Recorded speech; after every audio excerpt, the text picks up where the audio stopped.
It's been a long day without you, my friend, and I'll tell you all about it when I see you again. We've come a long way from where we began. Oh, I'll tell you all about it when I see you again. When I see you again. All right, guys, welcome. Quarantine Chats, episode 28. We're going to be covering a lot of sports topics today. As you guys all know, Kobe Bryant passed away 2.5 months ago. Just got inducted to the Basketball Hall of Fame class with greats like Kevin Garnett, Tim Duncan. We'll be covering that. Talking about Devin Booker, Isaiah's favorite player nowadays. And we're going to get into some fan questions as well as some NFL talk as well. So before I start, I just want to welcome Martin to the show. Martin's tuning in from Fresno, California. Right, Martin, why don't you tell the fans a little bit about yourself? Well, Fresno, California. Raider fan, obviously. Just trying to get out of here, you know? Get to the Bay Area. Yeah. And how's the quarantine going over there, man? 200 cases so far. All right, you must be not that bored bad. as hell over there, man. Yep. Starting tomorrow, we can't go out. Yep. As usual, we got Ryan, my co-host from Fan Response, joining us. Isaiah Leung from Fremont, California. What's up, guys? Same place as me. Represent the Bay. Let's go. We got Shri from Atlanta. Shri, how's the quarantine going over there for you? It's going pretty well, man. Trying not to go stir crazy. No sports, so that makes things even worse. But I'll try and stay positive, and hopefully we can get out of this soon. Well, at least we got some NFL offseason talk, so that's true. always fun. The draft. And Trevor from Pennsylvania, how's it going over there? It's pretty good. Glad to be back on the show. It seems like I'm a regular host. It seems like I've been on, 3 weeks in a row, it feels like. Yeah, we're very glad to have you, man. Just so you guys know, all of us here, we're going to be in the live draft show about 2 weeks from now, April 23rd, NFL draft. We'll be reacting to all the live picks and everything. It's going to be 2 to 3 hours long, jam-packed with a lot of action. We're really looking forward to it. So why don't you guys go ahead and tune into that? Hey, but Steven, we've got a big announcement regarding that live draft show. So I talked to my guy, Sammy Block, yesterday from The Ohio State University. Man, that's like the first time Ohio State University. I've ever said that. But I talked to Sammy Block, and ladies and gentlemen, Sammy Block says that he is going to be popping in our live draft show to be giving you guys some of his reaction to some of the picks that were off the board. So that's very exciting news. Wow, that's amazing, man. It's going to be really, really cool. So we're going to have the 6 of us plus Sammy Block. We're going to give you all our live reactions to the draft. It's going to be amazing. But let's dive into some NBA talk. As we all know, Kobe Bryant, Kevin Garnett, Tim Duncan, all 3 of them will be inducted to the National Basketball Association Hall of Fame. I wanted to get your guys' take on who you think was the greatest out of the 3, and also comment your favorite Kobe Bryant memory while you're still playing. Rest in peace. All right, I'll go first. I personally believe that Duncan is the best of the 3 players. I mean, he was the big fundamental. He was a beast on both ends of the floor, was one of the greatest power forward defenders of all time. Just real sound on offense, could do everything from scoring, passing the ball, rebounding. Fantastic teammate by all accounts. Led the Spurs dynasty. Model consistency, led them to 150 plus win seasons. Now, don't get me wrong, Duncan and Kobe, it's like neck and neck. In the all-time list of best players, they're probably 8 and 9 or 7 and 8. So they're ridiculously close, but I'll give Duncan the edge. And favorite Kobe Bryant memory? Honestly, I would have to say the 60-point game finale for how he ended his career. Yeah, that was amazing. You cannot get more of a storybook ending than that. It was really, really just incredible. Couldn't have said it any better. I'm going to have to go with Tim Duncan as well. I just think that the continuity he lended his team and just the overall impact he had. I mean, he had 3 finals MVPs. So, one more than Kobe Bryant. He had more regular season MVPs than Kobe Bryant. I thought he was overall a much more efficient player, although, you can lend some of that out to being a big man. But I just think that he hustled so hard and was good for a longer period of time. His health really helped him to be a more consistent player over the years. So I'm going to have to go with Tim Duncan. I mean, he even won a championship in 2014 with Kawhi Leonard. And let's be honest, in 2014, I still think he was the best player on the floor. I know Leonard was on the rise, and got the MVP, but I still felt that Duncan was the best player on the floor for a great part of the season. So I'm going to have to give this one to Duncan because of longevity and also overall chemistry with his team and impact on winning. But Kobe Bryant had a phenomenal career, man, and he's someone we won't soon forget. You could argue he had a bigger, impact on the spread of basketball, but if we're talking career, I'm going to take Duncan. And obviously my favorite Kobe Bryant memory has got to be that final game. It was just Kobe Bryant exemplified. The season was practically over. The Lakers, they had a losing record. They won maybe 20 to 21 games. They weren't going to make the playoffs or anything, but he left it all on the floor, regular season game or not. And he dropped so many points on the Jazz, led that comeback. It was really spectacular. It was a tour de force. I'm going to go to the Lakers fan, Isaiah. Isaiah, who do you have as the greatest among the pedestal of these 3 players and your favorite Kobe Bryant memory? Kobe Bryant was probably the best player that I have ever seen in my young life play basketball. But for me, and this is going to hurt a lot as a huge Laker fan, but damn, I can't even get it out. Don't do it, Isaiah. Don't do it. But it ain't Kobe Bryant. It's Kevin Garnett. Oh my gosh, where's that bag at, man? Like, I need to seriously throw up after what I just said. But the reason why I think for me it's Kevin Garnett is because, well, I think Garnett had the best career in terms of the greatest impact on the game of basketball. Because if you look at it, Kevin Garnett pioneered how the big man plays basketball today. Before Garnett, bigs never stepped out and shot mid-ranges and three-pointers. All they did was you give them the ball in the post and let them back people down and do their thing. Now, after Garnett, you've got guys like Nikola Jokic and LaMarcus Aldridge and Blake Griffin and those other guys just standing at the three-point line or standing at the free throw line shooting mid-ranges and threes. Kevin Garnett forever changed how a big man plays today, and he had a huge impact in how teams like the Houston Rockets and the Golden State Warriors play. So I think Garnett in terms of greatest impact, but if you talk about like the better like career, I would say Kobe, because he won like he won 5 championships. He was clutch, and he just made guys around him better, like Artest, Fisher, Ramon Sessions, Bynum, people that without Kobe, they weren't really that Shaq. good. But when Shaq Even was the great good. Shaquille He did not O'Neal. make Shaq better. He did not Hey, make Shaq better. Shaq was doing way better in those fourth quarter situations. Not to mention some of his counting numbers were even better after he went to the Lakers from the Magic. So you can't underestimate the impact he did have on Shaq. Yeah, but I'm talking about that like was the their minimal coach. role players though, like Artest and Fisher, those guys. Before Artest, when he got to Odom. the Lakers, before he got to the Lakers, he was a guy that was known as just a great defender, not really a good offensive player. But when he got to the Lakers, he was actually pretty decent on offense. Yeah, and to Martin's point, Lamar Odom.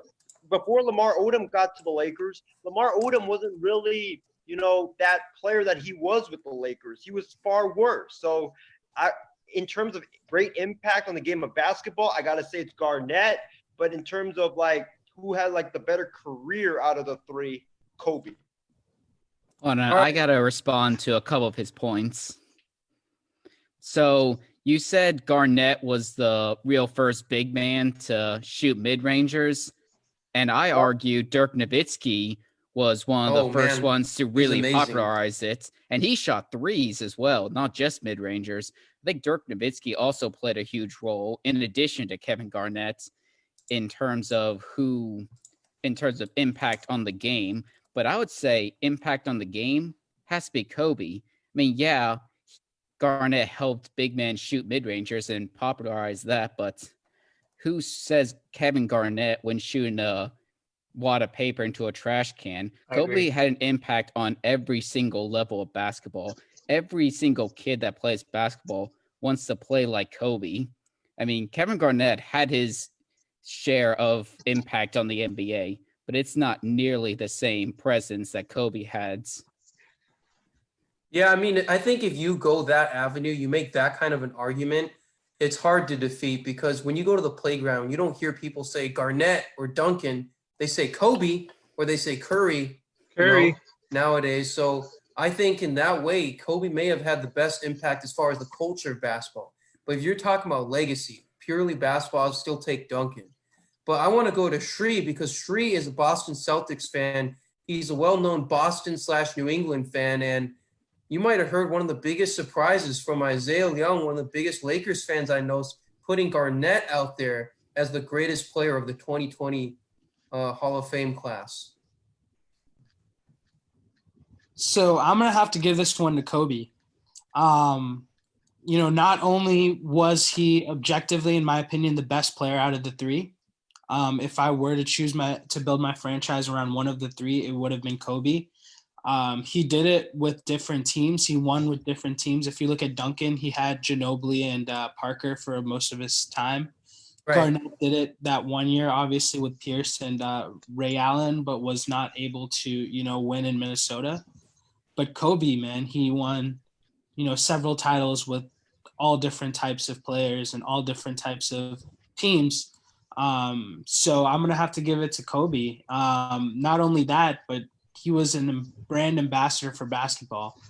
If you go overseas, if you go to China and ask people, who their favorite player was growing up, Kobe. I'm guaranteeing you they're going to say it was Kobe, So him and to a certain extent, Yao Ming kind of opened up basketball, I feel like, in Asia and in a lot of other Absolutely. Can't disagree with that. So I think that if you're going to say who is the best out of them, you have to say Kobe. And if you have to say who has the best impact out of them, Kobe. I think it's Kobe because he really, increased the brand that the NBA has and kind of made it a global game the kind of way it is today. Because, I have conversations with, people I know that are not from here that, maybe I ran into in college who are, from China or, whether it be people I know that were from India and they watch basketball. And in a large part, it was because they grew up watching Kobe Bryant play basketball. So as much as I'm a Celtics fan and I'm not a big fan of Kobe, personally, I wasn't his greatest fan. He was really the best out of the three. And I think it's not even close. I Yeah, agree. they might be Indian, Five but they rings. like Kobe better than Curry. All right, well, let's go to the Pennsylvania native Trevor. Kobe actually was born in Pennsylvania himself, Philadelphia. Who are you giving this one to, though? And also, your favorite Kobe Bryant memory. Love to hear it. I start with my Kobe Bryant moment because it will segue into my pick. When I was watching an ESPN, I guess, highlight on Kobe Bryant, he learned a foreign language to talk with Tim Duncan and trash talk him out on the court. Name any type of player in the NBA who would take the effort to learn another player's language and trash talk them on the court. And for that, Kobe wouldn't be my pick of being the all-time great. I feel like Tim Duncan is because he was a consistent player through his years on the Spurs. I understand that Kobe had a different team, had different players, but it was like the Kobe show. He didn't really need those bits and pieces. He was a champion that could adapt, but the Spurs were more like a team-oriented, maintain machine, and if like a part broke down, they can easily replace it, and they were still playoff caliber ready. So that's how the Spurs were compared to the Lakers in that sense. And just like Duncan had like the fundamentals, the basic like overall scheme of like a big man in basketball at that time in the league, and just like the span that the Spurs had in the league was tremendous. And it was just like, so I guess a solid dynasty that any team that faced them in the NBA playoffs always had like a game 6 or maybe a game 7 those times against those players. And it was a hard work. And with that, if you could beat the Spurs, you should have been like destined for the NBA finals and then end up winning it. Or if not, you would end up losing in a close finals. Yeah, and I think to your point, Trevor, it shows you how amazing Tim Duncan was as a player and the Spurs were as a team because of him. When you look at all the times the Spurs lost, it took a miracle to beat them. I saw this on a YouTube comment section. It was actually very funny. So one guy comments like, it seems like the Spurs are always on the losing end of these crazy clutch situations. And then the other dude responds and says, yeah, because it takes a miracle to beat the Spurs. And it's just so true. You look at Ray Allen's shot in Miami. You look at Derek Fisher's 0.3-second shot against the Spurs. Agreed. And then you look at the Clippers with Chris Paul limping his way to the final buzzer, bank shot off the glass to beat them in a game 7 in the first round. Every time the Spurs lost, it seems like it took a major injury, Kawhi Leonard getting hurt, or Ray Allen saving them, or Derek Fisher, or some crazy bank shot from Chris Paul. And that's what it took. It took everything out of you just to edge out Tim Duncan and the Spurs. And that to me shows how great he was as a player.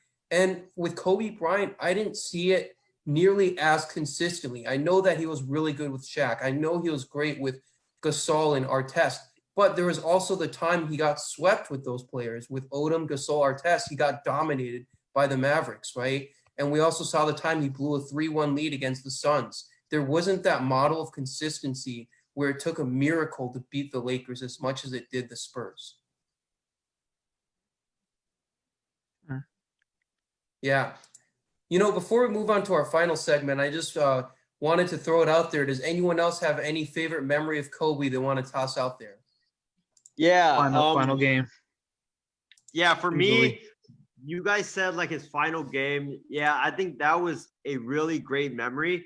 But for me as a Laker fan, I think it's got to be the Lakers-Boston Celtics 2010 NBA Finals series. Because back in 2008, this is when I first became a basketball fan. The Lakers had lost to the Celtics. I was really, really depressed. I saw, Doc Rivers got dumped Gatorade on. I was so sad.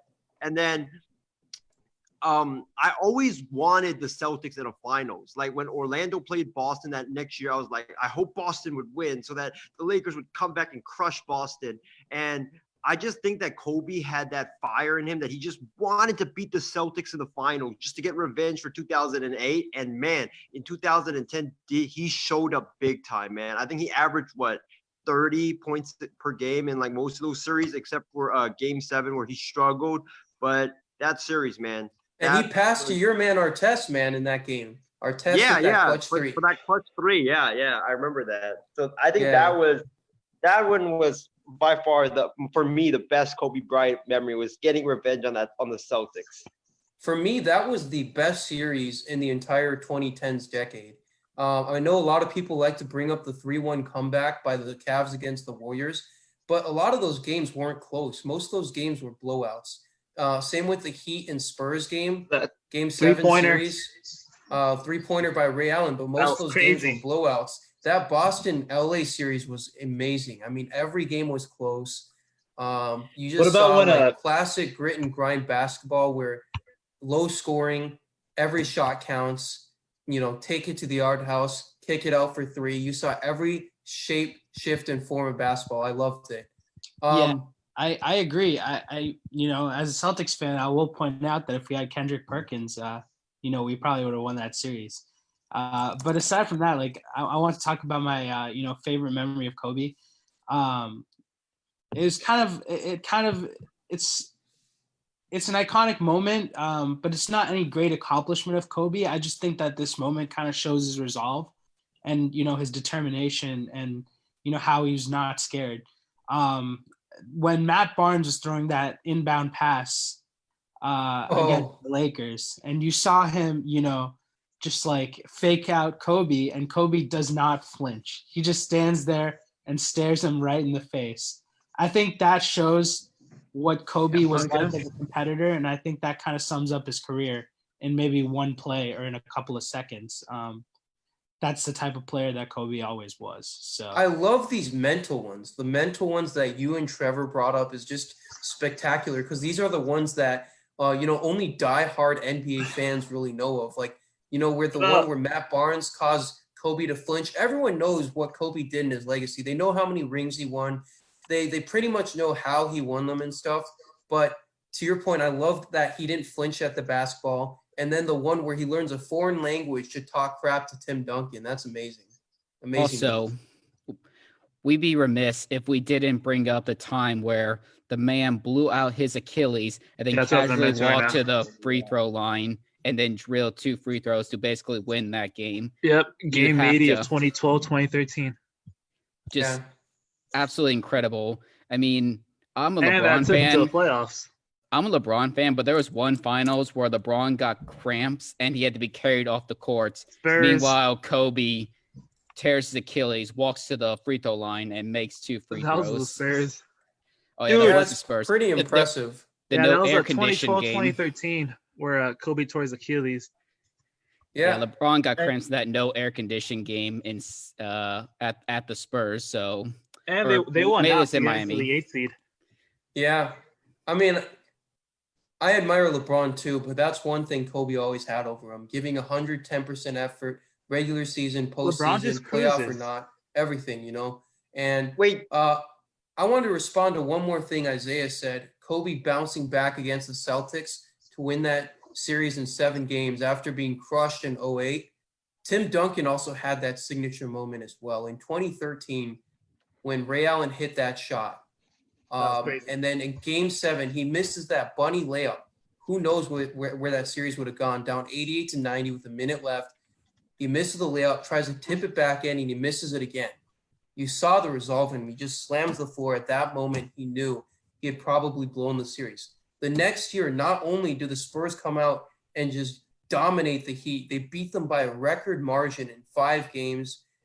No game was close besides game 1 and 2. After that, it was just smooth sailing for the Spurs. A lot of that was on Tim Duncan's help defense. Every time LeBron or Wade was driving into the lane or driving to the rim, he was really contesting all those shots, and he had the signature moment. LeBron rebounded the ball twice. Both times he got swatted by Tim Duncan. I loved it. Dwayne Wade just had bad legs, bad knees.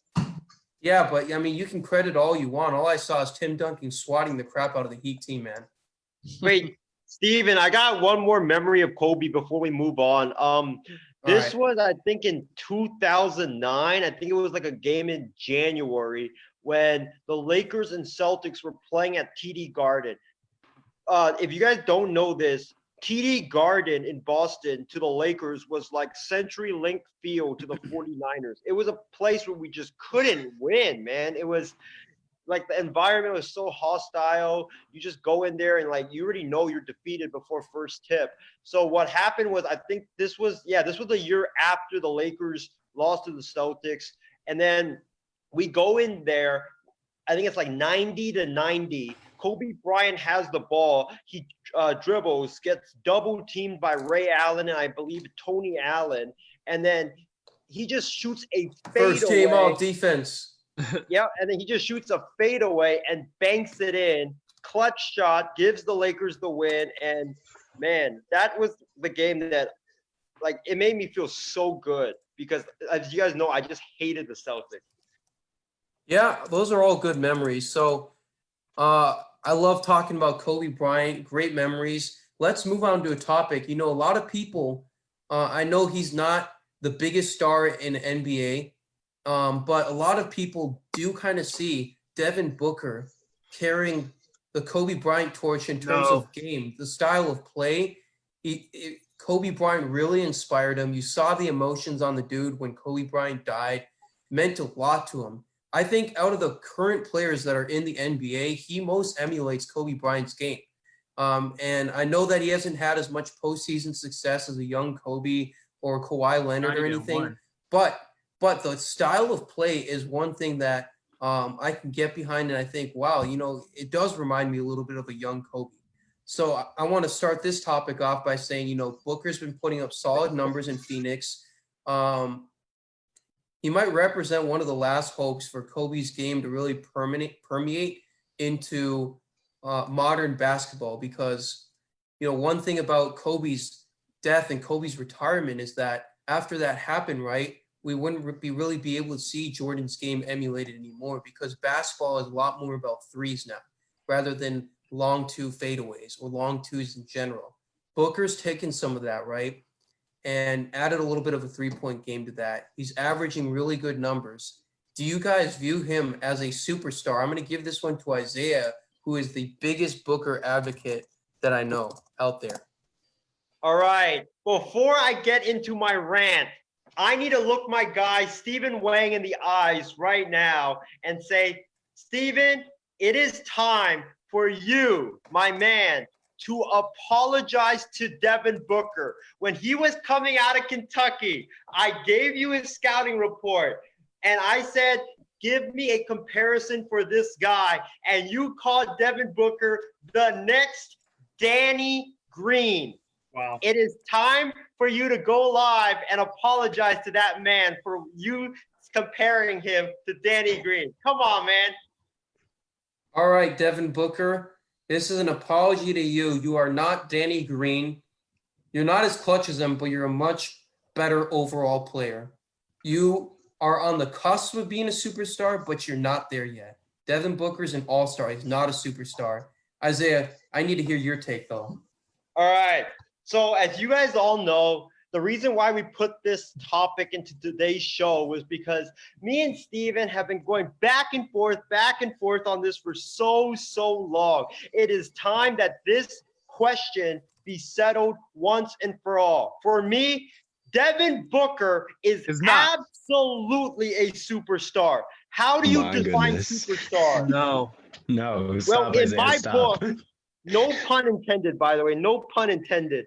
Well, in my book, to be a superstar, you have to be able to put up big numbers, and you have to be box office. You have make to the be playoffs. able to sell tickets. Thank you, Ryan. Devin Booker puts up great numbers. How many 40, 50, 60, 70-point games has he put up? He's put up tons of How many those. playoff games has he had? Zero. He averages 27 points a game, which is in the top tier in the NBA. Wait. And the dude is absolutely box office. Just look at some trash small All right, market. let's share some of his stats right here for all the fans to see. Yo, he averages 17 field goal attempts a game. That's stupid. That's all I gotta say. That's stupid. All 17 right. field goals a game, 22 points a game. That's trash for his career. Just look at some trash small market teams. We've got Charlotte, the Bulls, and the Cavs. Sorry, Ryan. But do you really think those fans are there to see Zach LaVine and Colin Sexton play when they show up when the Phoenix Suns come to town? No disrespect to them, but heck no. They are lining up to see the Devin Booker show. Devin Booker puts up great numbers, plus he's a box office attraction. Therefore, yes, he is a superstar. You're crazy. Isaiah, get off his you-know-what. Devin Booker is an empty stat machine. You know what he is? He's like basically a guard version of Kevin Love. And I love my dude, Kevin Love. He's one of my favorite players. Earlier on, you lauded another one of my favorite players. You said Garnett had the better career than Kobe Bryant and Duncan. I love these takes, man. But they're bald, they're out there, but it's time to shut it down, man. Devin Booker is an empty stat player. He's a guard version of Kevin Love, okay? I know he puts on great numbers, but he's not a superstar. For his career, for every shot he takes, he averages 1.3 points. Yeah, not great efficiency. Who's No. going to be the next one to take down Isaiah on this topic? Booker is a scrub. I want to get in on this. So, Wait, Isaiah, Ryan, before you go, I just got to apologize for that little dig that I took at your Cavs. You know, like I didn't mean to say your Cavs are big, but I'm just saying, you know, when the Cavs play the Suns, nobody's lining up to see Colin Sexton play. They're lining up to see Devin Booker. But go ahead. the Bucks Cavs are a empty clown office. show. I don't take offense to that. The Cavs are an absolute clown show. So, no offense there. But so, would you say Devin Booker is better than, say, I don't know, Donovan Mitchell or Nope. Chris Middleton? What What would you say, Isaiah?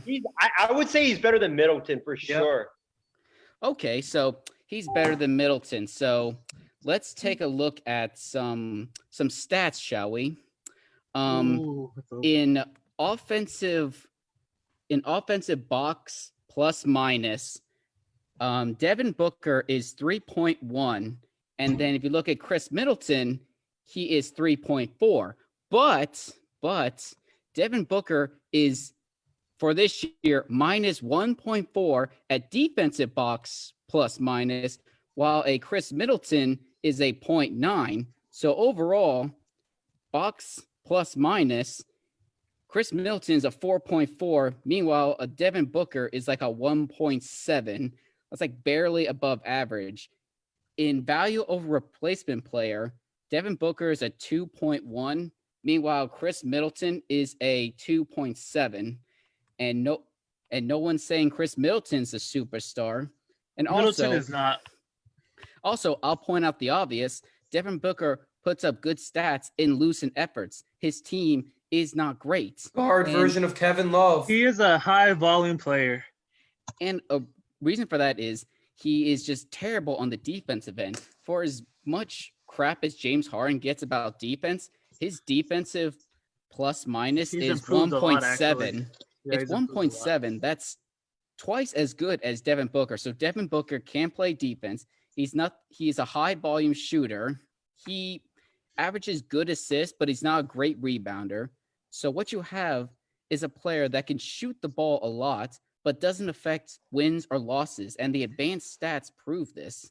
He is 40th in the star. NBA in player efficiency rating. I don't love that metric, but to be 40th in player efficiency rating and call yourself a superstar, or actually it's Isaiah calling him a superstar, that's preposterous. Let's say Booker is not a bad player. Don't get me wrong, but he is a star, and that's it. He's not a superstar. To be a superstar, you have to be like one of the top. He'll 10 never or carry his 15 team to players. the finals. Yeah, exactly. Trevor Shree, I I would want to get say your in the- takes. Oh, one more. I want to say one One more thing thought for for Ryan. I'll have to say, in the NBA, where one player can make such a difference to where a LeBron James leaves and the Cavs drop by like 50 wins, Mm-hmm. in a sport where one player can have that effect, if you can't get your playoffs, or not even to the playoffs, in contention for the playoffs in any of your first 5 years, You're not that that's a good. reflection on you, and that's a reflection that you're not a superstar. A Yep. star, yes. A superstar, absolutely not. Hell no. All right, Trevor Shree, I want to get your reactions. Let's look at it. You have a star and a superstar. And when you're a superstar, you have to lead in the league in a category. Leading and shooting, assists, defensive steals, rebounds. You need to be that to be a superstar. If you're not, let's say, in the top 5 of those, you're not a superstar. And Devin Booker is not in those categories whatsoever. So he's a star, yes, but he's like a piece. He's not going to lead a team to an NBA Finals. He's going to need help. So, like, he's a player that would be an add-on. So if you have, like, a big 2, he can, foster that big 3 to get the ball moving. He's a playmaker. He's not, like, driving down the court being a field general. He's not that. So he's just like an average star player, nothing legendary about his career, even though it's still fostering, developing. There's just nothing to it. And maybe he just needs a good team, but then it's not really like a superstar status then. Yeah, I mean, if you look at LeBron on bad teams and Chris Paul on bad teams, they were still making the playoffs. So I just think there's zero excuse to be on a Devin terrible Booker's team, PER is but trash. consistently have a terrible player efficiency rating, 40th in the league.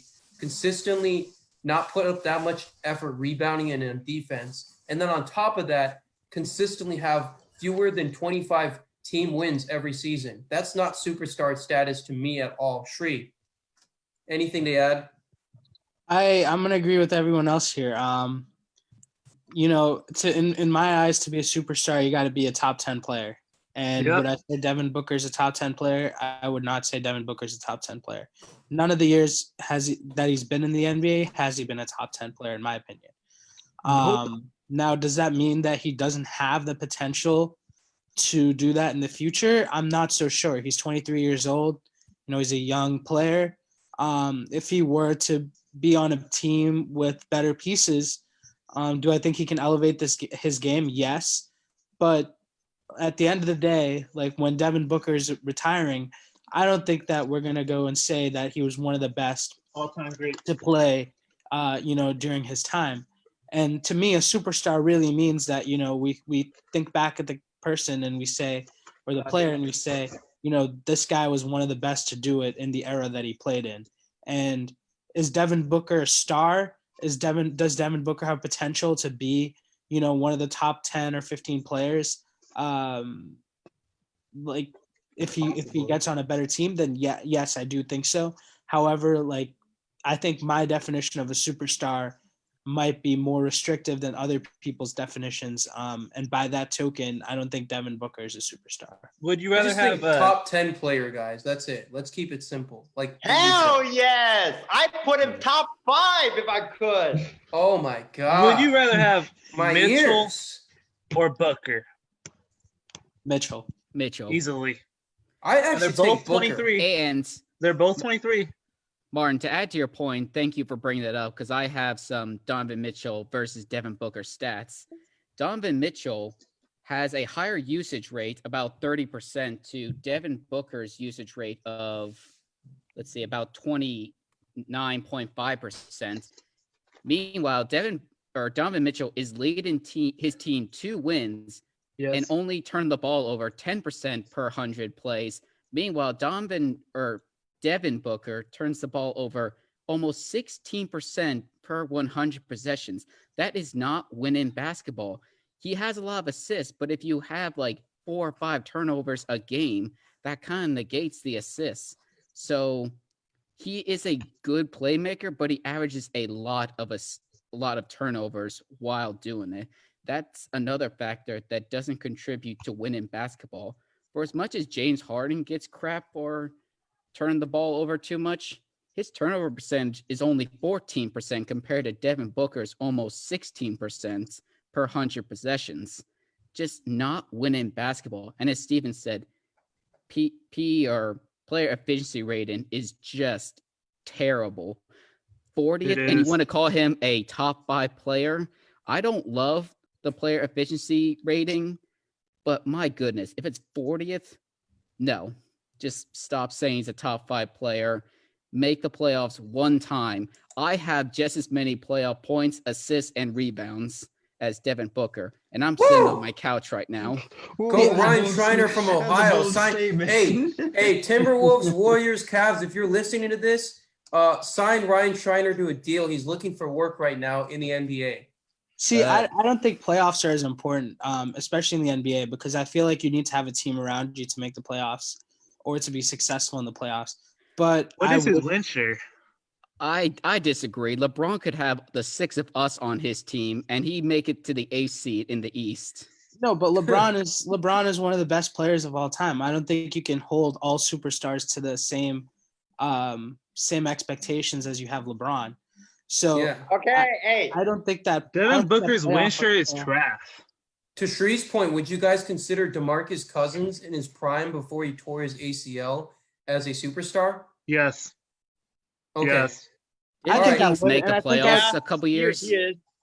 He was. Yeah. He really was. Okay, he didn't make it as on the Kings, but He was Anyways. best in the league for a minute. See, I would Yeah. consider someone like, I would consider Trae Young somebody who's like going to be a future superstar. I Now, agree. has he had playoff success? No. But has he shown that he can consistently, lead his team to victory? And if he has the correct pieces around him, potentially be a franchise altering player? I think the answer is definitely yes. However, I don't see the same in Devin Booker. And the Trae thing Young's- is, If yeah, Trae go Young's ahead, in Ryan. his 5th year and still hasn't made the playoffs, I'll say the same things I'm saying now. Trae Young's in his 2nd year. If Devin Booker was in his 2nd year, yeah, I would understand that because LeBron didn't make the playoffs to his 3rd year. But it's his 5th year, and his team has not sniffed the playoffs. They're not even close. Not even close. They have not even been in contention, to Martin's Nope. points. Exactly. Ryan. And I mentioned Kevin Love earlier. Even Kevin Love had a 40-win season with the Timberwolves. Devin A Booker has future never superstar. sniffed 40 wins, guys. So The future superstar is Luka. yeah, Dude, honestly, let's Current go ahead and superstar. yeah, Hey. Luka Doncic. No one can argue with that for sure. Yep. First of all, Luka Doncic is on a more stacked team than Devin Booker is. If you look at the Phoenix Suns, look at all the And players he's that still he has. producing. Kelly Oubre, are you kidding me? Ricky Rubio, he's not bad. Ayton, all right. And then who else does he have on his team? A bunch of like freaking high schoolers, dude. Like that's how pathetic his teams are. And look at the coaching he has had. Monty Williams is the Hey, best. Luka is 9th in win shares, man. But look at Anthony Davis's teams, for example, before he joined the Lakers. They weren't great either. He Yep. still led his team to a sweep of the Portland Trailblazers. He still Yep. led his team Well, but he had to the Tom- playoffs, right? I'll just tell you this. Devin Booker, put him on a team with good players and good coaching. And boom. Devin Booker is 25th in win shares. Yeah. And also even Kyrie Irving on the Cavs was a better team than Booker on the Suns. That tells you enough, man. Come on. Let's Also, get out of this topic. another thing, one last thing before we move on, is that Devin Booker can't stay healthy consistently. Over the last 3 years, he hasn't played 65 games. If you're going to be a superstar, a decent part of it is that you need to be relied on night in and night out. And if you're missing almost 25% of the season every season, that's not a good look. And it doesn't hurt his case a ton, but it doesn't help it. You in guys any wouldn't stretch. guess. You guys wouldn't guess who's 4th in win shares. Rudy Gobert. Yeah, what the hell? That's crazy. Defensive player of the year, I get that, but damn. Hey, Ryan, how about Anthony Davis then? If you talk about Devin Booker missing games, dude, Anthony Davis, he hasn't played a full But he led his season team to the since he's in playoffs. league. He led the Anthony Pelicans Davis- to the playoffs. Yeah. Anthony Davis Davis is made the playoffs and swept teams in the playoffs. Devin Yeah. Booker hasn't dreamed of what the reached it. playoffs are like. Well, because All Devin right. Booker has trash players on his team. What do you expect? Anthony That's an Davis had trash excuse. players on his Yeah. team. Yeah. Not All right, Drew let's- Holiday. Come on, man. That's one player. Let's move on to the next Drew topic, Holiday. guys. For as much as Booker Sorry, has a Isaiah. decent emulation of Kobe's game, Sorry, number Isaiah. one, I just think that Kobe's game is not that effective in today's NBA. And the other thing is he's a worse version of him anyway. So I don't think he's a superstar. Let's move No on to way. fan questions here. One of the fan questions here is who should the Knicks hire as their new coach? That's an easy All right. question. Phil Isaiah. Dude. Phil I got Jackson. 2 names. I They got tried 2 that, names for y'all. Trevor. I got 2 names for y'all. Mark Jackson and Yes. Kenny Atkinson. Why? Because the New York Knicks, what they need is a coach that can come in and change the culture and develop their young players. Mark Jackson, I Kenny, agree. and Kenny Atkinson, they both fit that bill. Look what Mark Jackson did in Golden State. I agree. He's the one that taught Steph Curry, Klay Thompson, Draymond Green how to play defense, how to win. And Kenny Atkinson, look what he did in Brooklyn, man. Those two are 2 great player development coaches. And I believe that if the New York Knicks hire one of those 2 coaches, it would be a splash hire for the New I York agree Knicks. with Mark Jackson. I'm gonna have to go with Mark Jackson. I think he did a really great job on the Warriors, coaching set them up the Warriors. defensively, set them up for Curry and everything. He really The did. only thing is he was very divisive in that locker room, and he's a That's very why you fired his divisive ass later. character. So that's one thing. Team, especially like the Knicks, that's had a tradition of losing, they got to be a little bit careful with because might rub some players the wrong way, especially when you're talking about young and still developing players. I'm sorry, but I have to disagree with all you guys, but only for the reason that no coach will succeed in New York until the owner sells the team. Greg Popovich could step in that door the next day and this team would still be trashed because the culture is terrible from the top. And the top is the owner. Was it Jack Doyle or no? James Dolan. James Dolan. Thank you. James Dolan is a joke of an owner. And it showed since he bought the team, they have just been a laughingstock. And that They will have not been continue. good since Ewing. It will just never change until the owner sells the team. And I have a similar thought process to the Browns. Until the Browns owner sells the team, the culture in some way or another will just be trash because the culture starts at the top. And if the owner's garbage, it'll just seep down through the rest of the organization. The Knicks should hire Coach K. Coach K's not leaving Duke. I cannot, in any scenario, picture that, especially not for the Knicks. I feel like every year we have these rumors, someone's going to the Knicks, Coach K, KD, LeBron, or whoever. Coach K will never leave. He's too old. Yeah, when you see those, Coach K to the Knicks is like saying, Nick Saban to the Browns. Not going to happen. There you go. All right, to the Jaguars, basically. Any remaining thoughts on where the Knicks should go as far as head coach, guys? They should look at college. I think that they should go, to Steven's favorite team, the Minnesota Vikings, and look at Tom Thibodeau. So they have a really good piece in RJ Barrett. I think that's that's who they're gonna have to build around for the future. I watched the guy at Duke. RJ Barrett? Yeah, he is the real deal, I think. I think that, you can build a team around him. And if I remember correctly, Tom Thibodeau had a very similar situation in Chicago with a young Derrick Rose.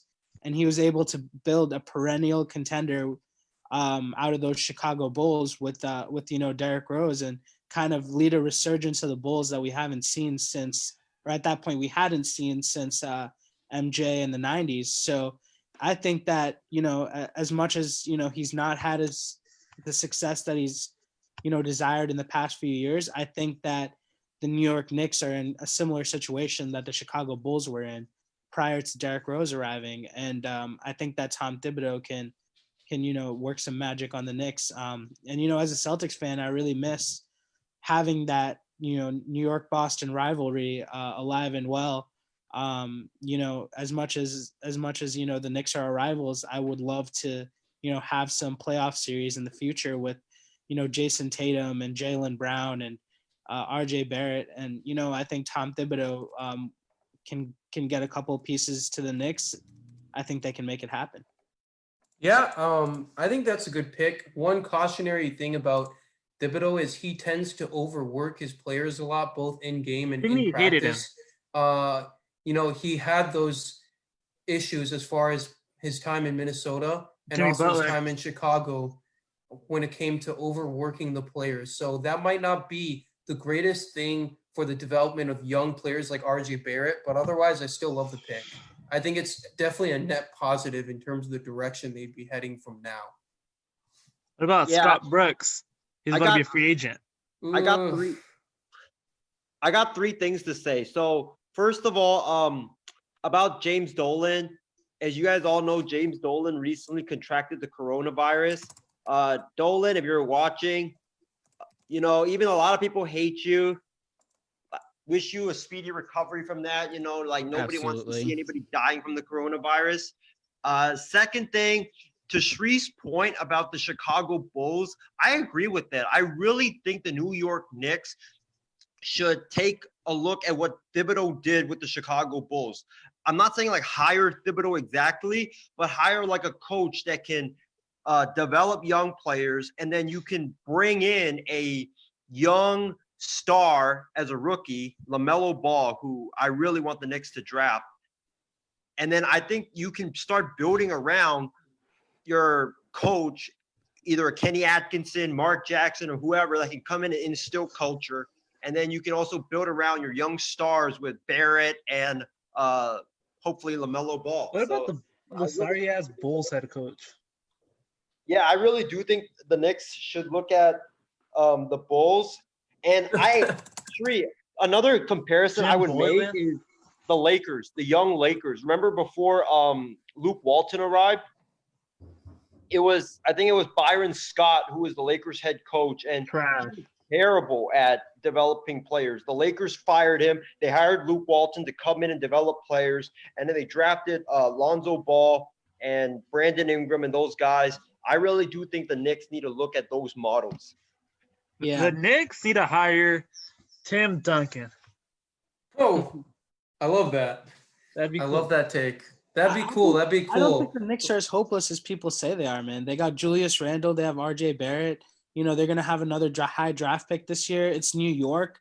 You But know, a they lot of always have athletes- high draft picks. That's true, but you know, a lot of athletes want to go to New York. As much as you know, they've swung and missed on LeBron, maybe KD. You know, the Knicks are still very capable of getting a high, like a big name free agent just because they're the New York Knicks and they play. We'll see about that. They've been But you have the threat of the Brooklyn Nets now within New York. They're purging away and scalping away some of the top names now. That's I true. but actually the have to Knicks are, disagree. the Knicks are Manhattan. The Knicks are Broadway. The Knicks are the Knicks. The Knicks play in the Garden. It's our showtime. It's then if you were to say who is New York's team, I still feel like it would be I the would Knicks. say Brooklyn. I would say Brooklyn. Brooklyn owns them at this point. Holla. All I right. have to Hey, say, what were you gonna say? I have to say, I think the fact or the idea that there's a bunch of free agents that want to go to cities like New York or even LA, I think it's kind of a myth in today's culture. I agree. I can understand it back in like the 90s and the 80s, in the age where there wasn't social media. You wanted to establish your brand more, so go into a big market where like traditional media was the only way to really get known. So I can understand the thought process to go into like a New York or LA back before the social media climates. But nowadays you can be a star anywhere. And I think that a lot of players just look at who's the best fit for me. They don't look at like, oh, big city life or anything like that. I mean, every single year there's a rumor like, oh, DeMar DeRozan wants to go to the Lakers. Like, oh, Russell Westbrook wants to go to the Lakers. All Teams these wanna rumors go to about players Miami. want to go to the Lakers or going to the Lakers or the Knicks. And then every year, no one signs with miss them. out. It took Yep. LeBron going to the Lakers to get Anthony Davis to go there just because Anthony Davis wanted to play with LeBron. So I think this idea that teams want to go to New York simply because it's New York, I think it's maybe slightly outdated. There is still some validity to being in a big market, but not nearly as much as there was in like the 90s or the 80s. Yeah, I agree. I think that to Shree's point, New York is still one of those top destinations. And to your point, nowadays when you're of celebrity status, especially sports celebrity, they're becoming bigger than some regular celebrities nowadays. You can have that high-flying lifestyle anywhere. But I still think there's an appeal to Manhattan, New York. There's still appeal of that legacy in the New York Knicks. They just need to build it from the ownership, like you said. And Sell the team. It has to be a fundamental change at the top of the organization before you're really going to see impacts in like free agency and in player development.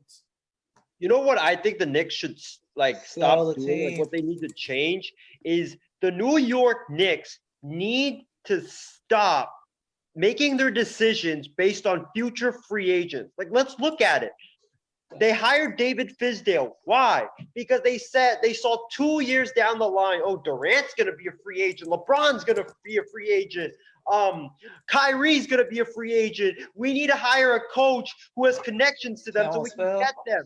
You got to stop doing that, man. Like, there's rumors now that Jason Kidd is the next, like one of the next targets because he has familiar ties with Giannis. Dude, just stop. We've all seen where this is, like where this ends. It always ends in disaster and the New York Knicks missing out on those key free agents. Yeah, I agree with you totally. Let's move on to another topic right here. We're going to dive into a little bit of college talk. Is LaMelo Ball exposing the NCAA route? And this is not just LaMelo Ball. There have been players The Ball brothers.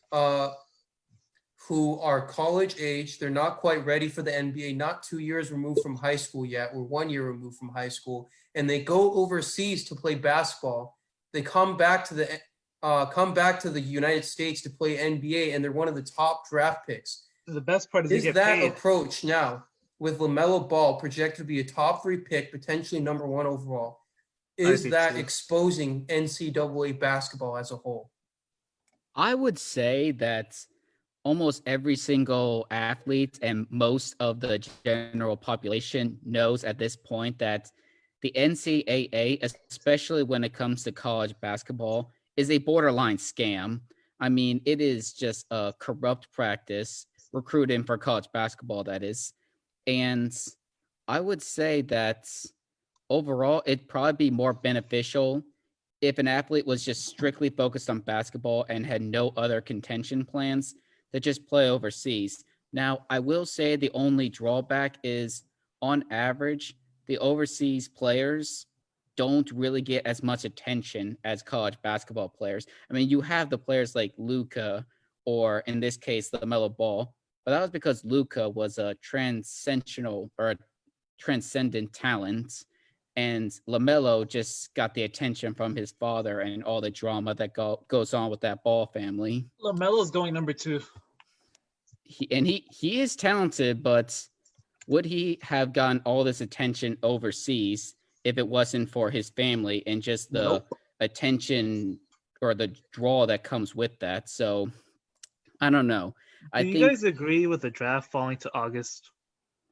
No, just do it virtually like the NFL. I mean, Yeah, exactly. Just, you don't have to be in person. And I know they're trying to also, push it back. Also, if scouts are saying they can't scout their prospects, they have tape. You had enough time. I would say you have tape. You've had plenty of time to do it. What all these next couple months would do is just second guess yourself. At this point, you should have a pretty clear idea of who you want to pick if you have, or depending on where you fall in the draft. So I disagree with that. But to wrap up my big old rant, I would say that overall probably more beneficial to go overseas simply because you can make money for your services. You may not get as much attention as the college players. So that could mean the difference of going maybe like, say if you were in college, you go 5th overall, but if you go overseas, you may go like 6th or 7th overall. Not a huge difference, but still a difference. By the way, shout out to Sriram, Levante, Ashwin, Sean, Yuvraj, Willie, David Washington, and Yash for tuning in. Thanks for your support, guys. Please remember to like and share if you enjoy this content. But let's hear some other opinions about NCAA basketball as a pathway to the NBA. Is it being exposed by overseas basketball? Absolutely not. The NCAA will and always be the preferred It'll path. It'll always be the preferred path for sure. It will always be. Look at how much attention Zion had last year. I don't think LaMelo has even close to what Zion had last year. And LaMelo is the biggest name in the draft. This year, Zion was the biggest name in the draft last year. And I think that, honestly, LaMelo is going to get exposed when he comes to the NBA. He didn't play in Europe. He played somewhere in Australia on some team that was, completely, I haven't even heard of. In fact, he had to, I heard recently he had to pay some money to keep that team alive or something, which is absolutely ridiculous because they're on, they're having to have their players pay to keep them playing. He owns the team. That shows you what kind of team he was on. That shows you what kind of competition he was playing against. Now, when he steps up and plays against these NBA players who are at the world's best, forget the best in Australia and Europe. They're the world's best players. I really think he's going to have a rude awakening when it comes to playing in the NBA. He played in high school and he never played in college. He never even played in Europe where there's, we all know a decent level of competition in Europe, as we've seen players like, Gobert, we've seen players like Doncic, we've seen players, over the years come out of Europe and be very successful. But he has some insider to the NBA. Yeah, exactly. But, I've never heard of anyone coming from Australian leagues. And, I think the only reason why LaMelo Ball is getting so many eyes on him is because Alonzo and his father. Otherwise, But what Now about he's at- Dante Exum and Patty Mills, guys? I mean, again, like Dante Exum and Patty Mills, like, Great okay, role we've heard of players. who they are, but are they really, Great you know, role players. yeah, like, are they really the players that, you aspire to be when you're a Right, high but they draft both pick? still ended up being top 5 picks. That's true. But They they ended up being didn't top 5 develop picks, the but what did they stars. do? Yeah, obviously they weren't Zion They're or good role Andrew players. Wiggins coming out in terms of the hype. Well, I mean, Isaiah, I'll you've tell you been this. yeah. LaMelo will be better than Anthony Bennett. All I mean, right. just look at the team that Duke had last year. They had RJ Barrett, Zion Williamson, and I'm blanking on his name right Yeah, now. but Cam something. Cam Cam Reddish. Reddish. all Reddish. three There of it them were is. top 10 picks, and that's on one NCAA team. Now, the Australian League in 5 years would not have as many good players as that Duke team had in one season. So that's why I Exactly. A don't few think years back, they had a Justice So Winslow. the whole league, the whole Australian league compared to one NCAA team, still can't touch that. Totally got your point. Isaiah, you've been surprisingly quiet this entire segment. We love to hear your take right here. Dude, the reason why I was quiet was because I was actually speaking my piece, but I didn't realize I was on mute. So, which was really funny. Come on, Isaiah. But yeah, I agree with Shri. He's right. The NCAA is always gonna be like the top league, but I think that more and more players will want to go to other than the NCAA because they want to get paid, like I agree. young athletes, they're after money. I Like agree with that. if you let's say you're a projected top 5 prospect, right? And you go into the NCAA and you're could hurt You're yourself. okay per year. and then you break, like God forbid you break your You could hurt leg, your stock. you're done. Your stock would drop like from number 1 pick. You could potentially drop out of the draft and you're going to lose a lot of money on that way. So I think people, even though the NCAA is still like the best league, I still think people will go. A lot of people will start going overseas just to get paid. Agreed. Okay. 4. And yeah, we'll have to see moving forward what kind of impact overseas has. Look- It's definitely become more of an option. He's I'll put it that way. 6'8" and only 180 pounds. He's a fucking stick. My bad. Yeah. let me put it to you this way, man. If they get paid, yeah, they get paid, but how much do they get paid? You got paid 100,000 thousand. Australian dollars, which is not even 100,000 How much does LaMelo get paid? per season. I just looked it up. He got 100,000 Australian dollars per season. Not even 100,000. But honestly, LaMelo's different because he doesn't need the money. That's true, but I'm saying, like, if you want to get paid, right? Do you think that $100,000 is worth it to be like? I think that honestly, if you're the 5th pick, like Ryan said, versus the 7th pick, I feel like you would make more money as the 5th pick than $100,000 that you made overseas. So if you're looking at how to get paid the most, now I know that 18-year-olds aren't looking at long-term finances, but I don't think it's a good argument that you could say, oh, players can get paid and then drafted, because I do feel that inevitably their draft stock is going to be lower if they played overseas than if they played in the NCAA. What And happened to the amount they make, the difference between what they would make as a higher draft pick and a lower draft pick, I feel like is not compensated by whatever their salary is abroad. So what happened to LeVar's league? What's Oh, up? that got like canceled. Yeah, that got almost canceled a long positive. time ago, man. Like as soon as it started, it got canceled. I'm pretty sure. Another name I'm going to toss out there is RJ Hampton from the New Oh yeah, I Zealand forgot about Breakers. him. Yeah. He was another guy who kind of sought money for his family rather than just going straight to college. Although I have a question for everyone. What's Is up? everyone in agreement that a high school player, if he so chooses to, Yes. should just be able to Oh, go to I the love that NBA question. and just Yes. bypass this whole debate that we're having? Yes. I think so. I absolutely think so. We look at Why some of not? the all-time greats that came out of high school. LeBron, Tracy McGrady, LeBron James, Kobe. Kobe, Kevin Garnett. Did Allen Yeah. Iverson come out of high school? I don't know about that. I think he went No. 1 year at Georgetown. Oh, okay. He went 1 year at Georgetown. But really, what difference is 1 year among not fully developed men going to But do some for your players game do in suck. the NBA, you know? Like, Wasn't yeah. Antoine Jameson a bust because of he's straight out of high school? Yeah, but the fact is these are still NBA players who were staple players throughout the league. Like, I know not all of them turned out to be Kevin Garnett or Kobe Bryant, but they still lasted many years in the league successfully. So I call that a win.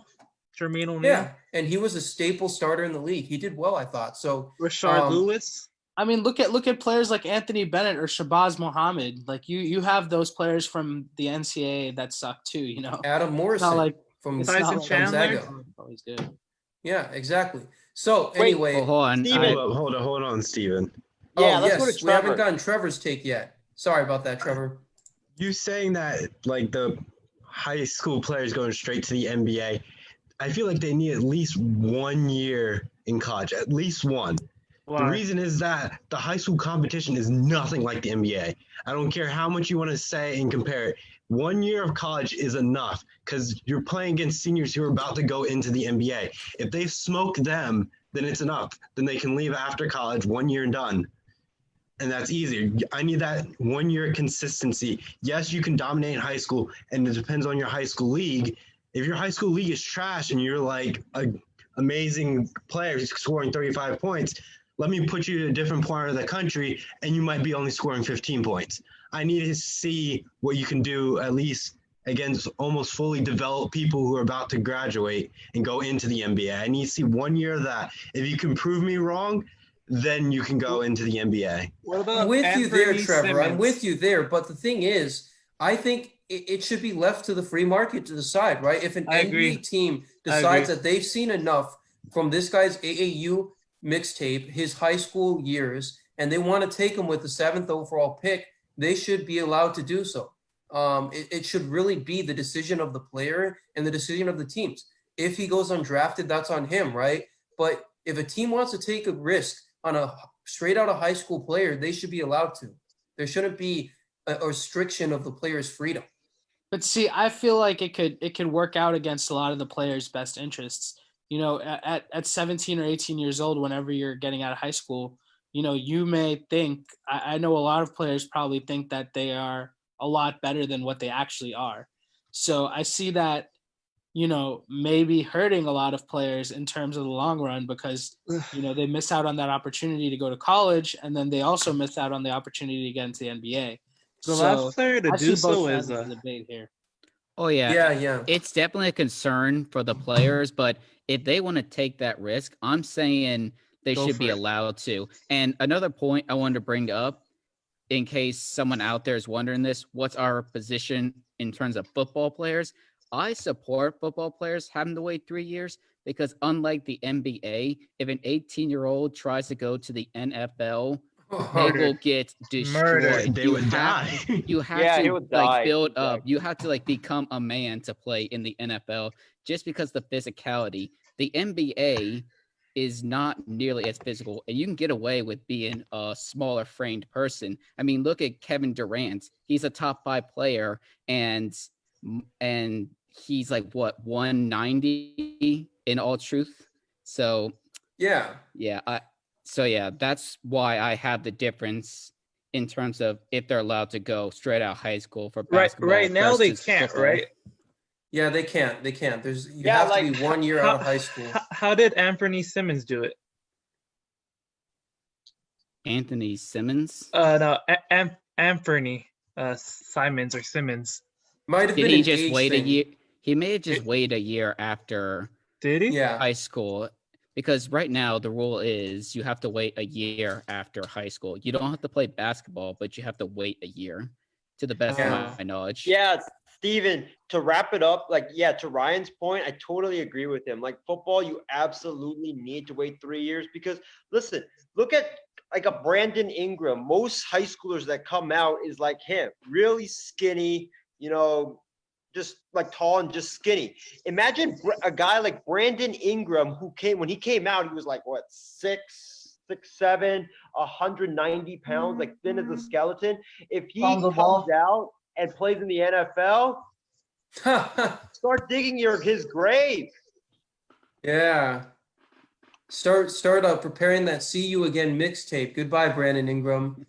Whoa, whoa. But yeah, totally agree with Ryan's point there. In the NBA, you could get away with slapping a defender and draw a defensive foul. In the NFL, I mean, as long as the guy's not hitting you with the crown of his helmet, or In theory, he's you not get like punched in the face. In theory, he's not punching you or anything goes, man. Like there's a lot of cheap shots even with all the rule changes, you can still get away with in the NFL.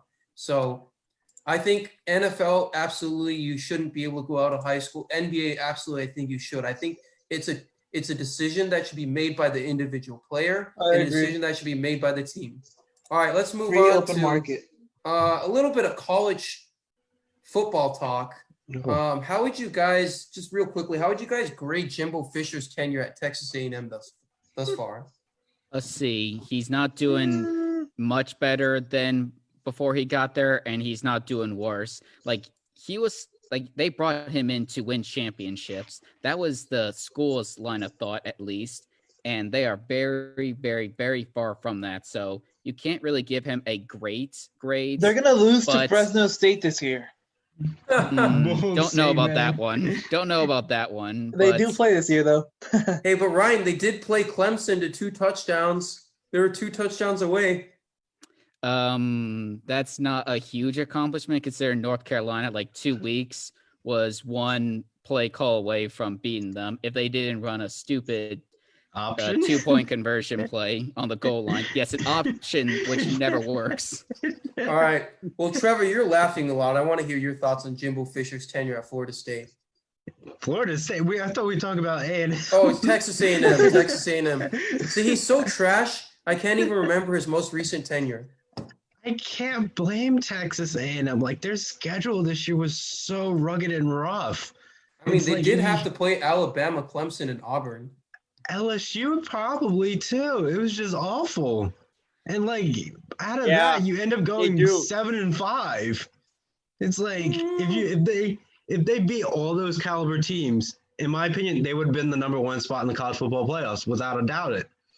But it's just it's like it's an okay team. It's like it's literally watching almost like a Michigan State. It's like you think you have high hopes for them, and then they just do it. And they have to play Ohio State, Michigan, and Penn State. So how much can you really fault them for losing those games? I get it. I mean, they did have to play like the defending champions in Clemson, then the runner-ups in Alabama from the previous season. Then they also have to play, Auburn. It's a tough schedule for them. So I saw from the beginning of the season, I actually posted this in the Old Row group. If anyone's watching there, you can suck on this because I told them that Texas A&M would be unranked by the end of the year. They were about 12 or 13, I think, to start the season. I looked at the schedule. I'm like, oh, man, if they're like number 50 by the end of the season, they'll be lucky. So yes, I can't really fault it too much. I'll give them like a B-. Yes, they had a hard schedule, but they're paying Jimbo Fisher like what, 10 to 12 million a year. That's like not worth it. That's like money you pay a coach to win championships. And if you get paid that money by the very nature of it, 8 million is still a lot, but by the very nature of that, you're expected to not sweep a schedule like that, but win 1 or 2 of those big time games. If they went like 9-3, we'd be having a very different conversation right now. That would be a great team if they went 9-3 with that schedule, but they didn't. They beat all the bad teams, but couldn't get it done against the good ones. Yep. Couldn't have said it any better. Shree and Isaiah. I'm going to say I'll give him a C. I'll give him a C. The only reason is because Jimbo Fisher not too long ago was, winning the national championship with Jameis Winston at Florida State. Florida State was competing at a high level for every season he was there. And now look what happened to Florida State. he was the difference at Florida State. And then he moves to Texas A&M, which in my opinion, Texas A&M, is the most perennially overrated team in the NCAA. Like, period. Are they as good as the Minnesota Golden Gophers? I mean, over time, yes, they have been, but last year, I'm not sure. I'd have to. Over time, are they as good as Iowa? I would say I was going to compare them to the Iowa of the SEC. They Okay, are. I like that. However, they're rated much more like a Wisconsin than they are like an Iowa. Yeah, they were 12th in preseason polls, man. Exactly. These ridiculous preseason rankings, man. So I can't put it all on Jimbo Fisher. I just think that the expectations year in and year out are too high for a program like Texas A&M. If you asked me before the season they were ranked number 12, I would have agreed with you that they should be ranked 20 at best. Especially in that division, in that with that schedule. So I can't put it all on Jimbo Fisher. However, like from what he was at Florida State, which is, winning a national title, he took over for Bobby Bowden, and he the team didn't even lose a beat. You thought that this guy was one of the best coaches at that point in the entirety of college football. To go to being, a Kirk Ferentz and going 8-5, maybe 9-4, 7-6. I think that, I expected more from him, to be honest with you. And I don't think he's that great of an upgrade over Kevin Sumlin, who they had before, because he, you saw that he had success with Texas A&M in the SEC. So yeah, so far I'd have to give him a C. I don't think I can give him anything more than that. Even though I do think that he's still a really good coach. I just don't see that his performance at A&M has backed up, what he was before at Florida State. I think anything from a C- to even a B+ is pretty fair for him. Just looking at the schedule is so brutal, and also looking at the talent he had to work with. He didn't exactly have Johnny Manziel or Tim Tebow behind center, so I'm willing to give him a little bit more of a chance. He had pretty trash quarterbacking and defense. Isaiah. Yeah, so I get the question, but I really don't think you can fairly grade Jimbo Fisher at this point of his tenure. Like right now, he's only in year 2? He just finished year 2. And for me, normally this is to grade a college head coach is you have to at least give them 3 years, because the third year is when you can start judging whether or not they're living up to the hype or not, because that's when they start getting their recruits in, their guys in. Right now, I'll give him a B-, but it's pretty much incomplete. Jimbo Fisher, when he was given that massive 10-year, $80 million contract to leave Florida State to come to Texas A&M, he had 4 things that he was hired to do. Number 1 was bring in the super 5-star recruiting classes on a year in and year out basis. I would say, he's done a pretty good job recruiting at Texas A&M. Their recruiting classes, they've been pretty good. The second thing was to beat Nick Saban in Alabama. They haven't done that yet, but I don't blame him, because Nick Saban in Alabama, they've been at the top, while Jimbo Fisher and A&M, Jimbo Fisher has had to rebuild the Texas A&M Aggies, so he was at a disadvantage there. The third one, win SEC and college football national titles. Obviously, he can't right now because they're still rebuilding. And number 4 is just develop the quarterbacks, and I would say he's done a pretty good job with developing Kellen Mond. So yeah, I give him a B, but I would say it's just incomplete. And to Trevor and Steven's point, about who A&M plays a year, this is who Texas A&M is guaranteed to play every year. Alabama, LSU, Auburn, Ole Miss with Lane Kiffin, Mississippi State with Mike Leach, Arkansas, and Clemson, because they're rivals. So these 7 games, they're always going to be on A&M's schedule. I just don't think you can judge him because he just hasn't had his guys in. I want him to have his guys in, then we can fairly judge if he's living up or not. I mean, guys, the classic waiting for his recruits to get in the building. Jim Harbaugh is still used in that argument today, even though he's been the head coach of Michigan for 8 years. It's a fantastic argument. Yeah, exactly what Ryan said. I don't agree with the 3 years. Like, you look at the last coach that's had, like, didn't have success their first few years at the program. Then, after a few years, they've had success. I would say Dabo Sweeney is the only example I can think of that. Like, other coaches that are, like, successful, you look at transitions at these top programs, and, it goes from Bob Stoops, it goes to Lincoln Riley. You see Urban Meyer go to Ryan Day. Even at a school like Penn State, you see Bill O'Brien go to James Franklin. All these teams have had continual success. I think that the notion of, wait 3 years, get your guys in, see if you can have success, I think that's quite outdated, honestly, right now in college football, especially with the transfer portal and all, where you can get your guys in immediately. You look at what Kirby Smart's done at Georgia. Like, all these coaches have taken over and had instant or close to instant success with all their teams. And I feel like honestly, like, we have to judge Jimbo Fisher in that same category. Like, you can't tell me that Jimbo Fisher was not just as good as all these other coaches that I mentioned when he came in. He won a national championship in 2013.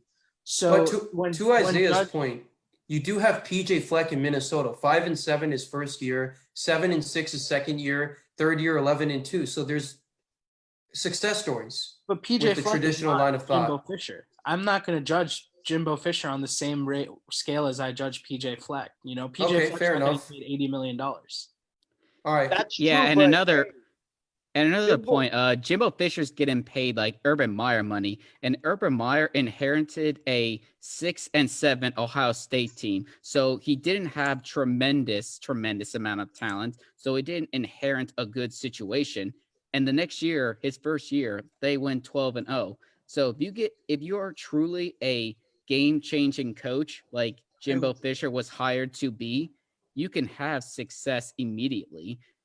So but Jimbo Fisher has had success immediately. He was 9-4 in his first year, 5-3 in the SEC West. They were second in that division, and then this past year they went 8-5.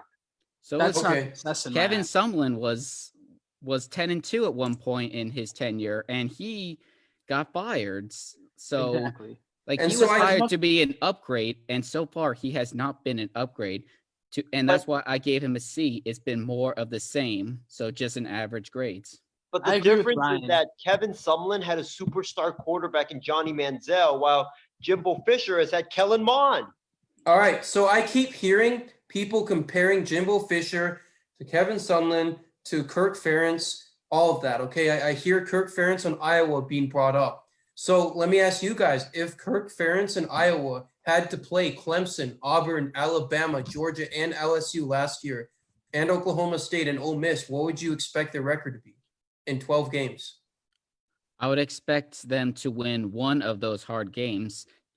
Texas A&M LSU, did not. Georgia, Alabama, Auburn, Clemson. You think they'd win one of them? I think they would win Auburn. I could see them being Auburn, and I could see an upset or two in there. Maybe against a team like, maybe not LSU this year, but LSU most years. Yeah, I can absolutely see an upset or two. Okay. Same Fair result. enough. Same result as what Texas A&M had. And I think that if you swapped Iowa for, let's say, another, mediocre or above average conference team, I would say the same thing for them as well. So,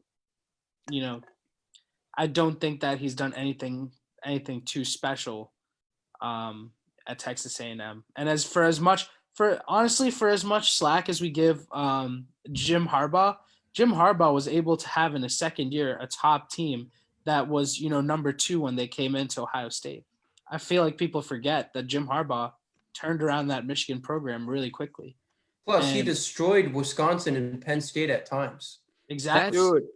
That's true, but people are saying that Jim Harbaugh is like a top 5 college coach. And if you're a top 5 college coach, you need to do better than he has. He's done well, but if you want to say you're a top 5 coach, you need to have better results than Jim Harbaugh has had. And Totally that's where agree. a lot of the negativity has come from, is Totally that he's agree. just hyped up to be this amazing top 3 in the same category as like Nick Saban. I've heard people say that Jim Harbaugh is a better coach than Nick Saban, and that's why he gets so much backlash for his performance, I believe. That's absolutely ridiculous, but I would say that Jim Harbaugh in his first 2 years with Michigan did a lot more than Jimbo Fisher has in his first 2 years with Texas A&M. And Jimbo Fisher, I feel like, had the same amount of hype coming into Texas A&M as Harbaugh did in Michigan. So I had to disagree with the hype aspect, but everything else you said, completely agree with. I need to step in here. I cannot believe the blasphemy that I am hearing. You guys comparing Jimbo Fisher to what Jim Harbaugh did. Look at the schedule that Jimbo Fisher has had to face. Clemson every year, Alabama, LSU, Auburn, Ole Miss, Mississippi State, Arkansas. Like, I forget Arkansas, but dude, those 6 teams that I just named would stomp on the best Big Ten teams like in that conference. So please don't ever compare Wisconsin or Iowa or Minnesota with Clemson, Alabama, LSU, Auburn. Are you kidding me, dude? That's like comparing Minnesota beat Auburn with a Pee-wee team. It's absolutely, come on, just stop, man. Just stop, please. Isaiah, Hold on, everyone.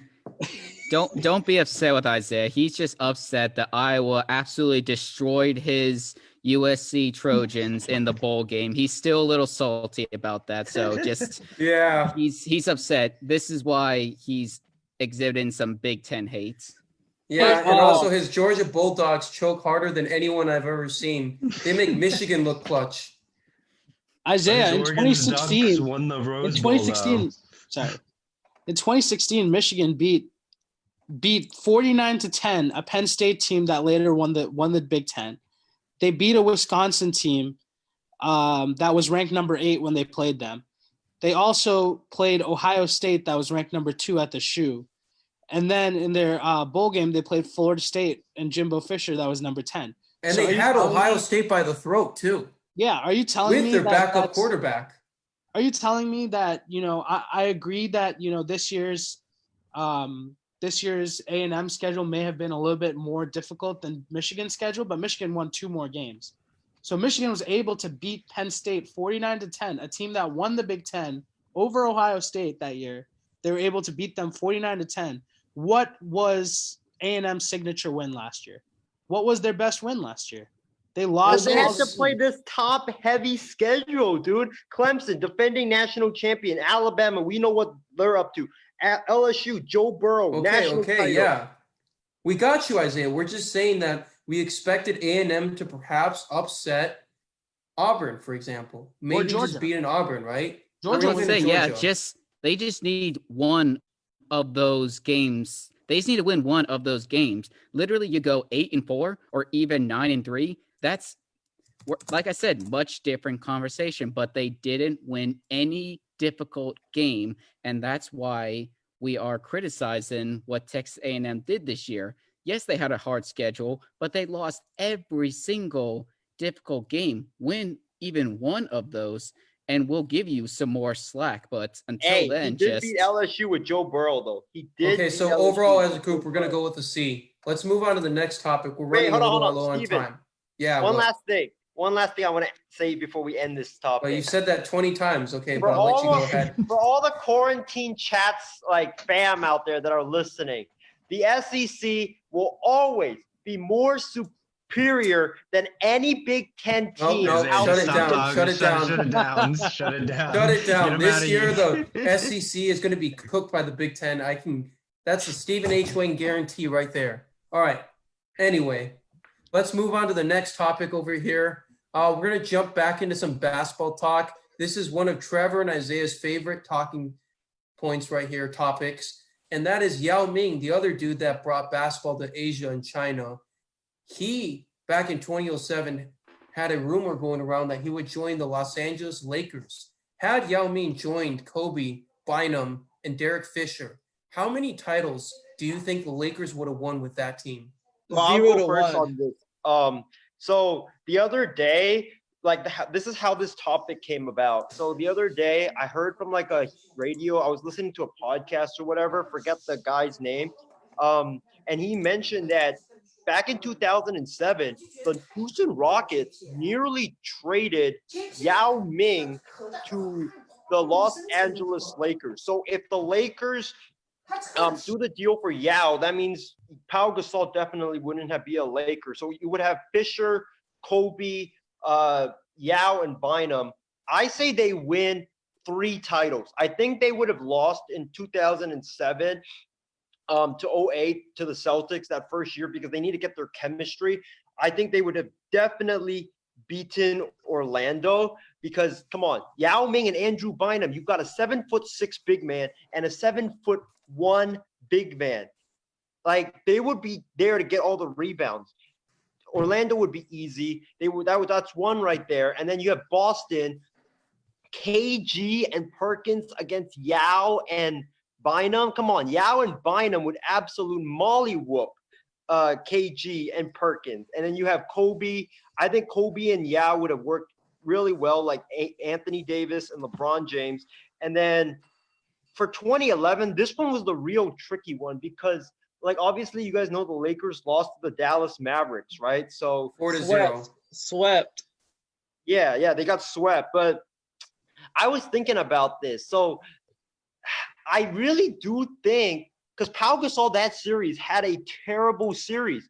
I think that Yao Ming would have definitely molly-whooped Tyson Chandler. The only concern that I have, and I was telling Trevor this, was Garnett and Chris Bosh, right? The Lakers match up with the Miami Heat and the Celtics. The advantage Miami would have is that Chris Bosh and Garnett would absolutely have big series because they would be able to pop out, and Yao Ming and Bynum, they're not going to go out and guard them. So I think that I have the Lakers three-peating in 2008 to 2009, 2009 to 2010, and But I'm gonna 2009, 2010 hit and play. I'm gonna say they beat Miami because LeBron and D Wade and Bosh, they need to get their chemistry. Wow. But Yeah. but that's assuming everybody's healthy though. Like if Yao's injured, then all bets are off.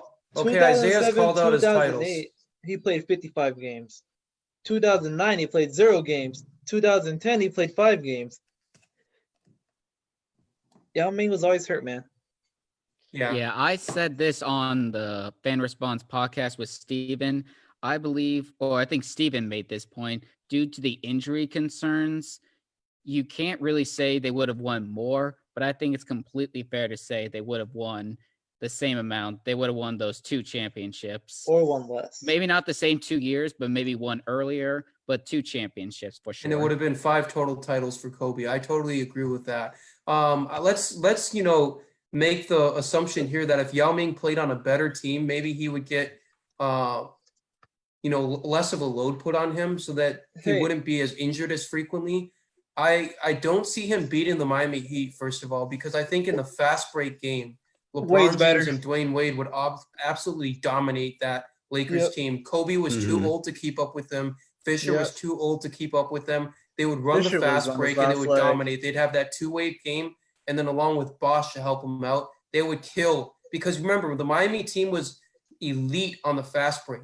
I just don't think that the Lakers with Yao Ming could handle, say, like an OKC Thunder coming out of the West in the fast break game or a Miami Heat. They would get killed in like the third quarters and second quarters of the game. Miami had to go. Norris Cole. So no, I don't see them beating Miami. I don't see them beating 08 Boston for a similar reason. I think that team was a lot faster than Yao and Kobe at that point. And then 09, Yao Ming would absolutely be the kryptonite to Dwight Howard. And then 2010, if you take away Kendrick Perkins from that team, it's hard to guard the position that the Celtics could beat Yao Ming. Perkins was out for part of Game 6. He was out of Game 7. So I think 2 titles. I'm going to call out 2009 and 2010. What about in 2007 when Kobe demanded to get traded to the Bulls? It wouldn't have happened if they got Yao Ming. Oh, I know it wouldn't have, because they got Paul Gasol. Yeah, if he got traded to the Bulls, that'd be really interesting. No, he demanded a trade. But it's just that they got Paul Gasol and Paul Gasol. Wait, Trevor, what's your take on it? Because I know me and you had like a back and forth on this yesterday. So my take on this, the Lakers would win against the Magic. That will be their only championship. Easily.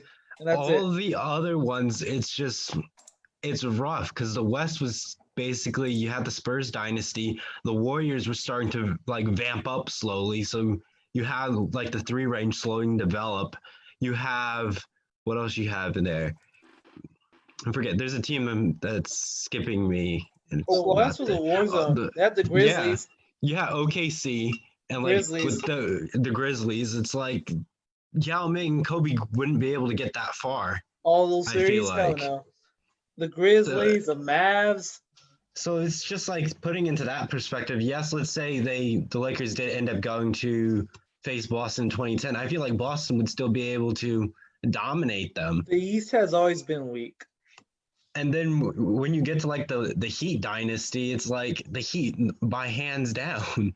Their players were more athletic and they just had speed. Yao Ming is too slow, in my opinion, to keep up with teams that had fast Yao tempos. Ming will get hurt.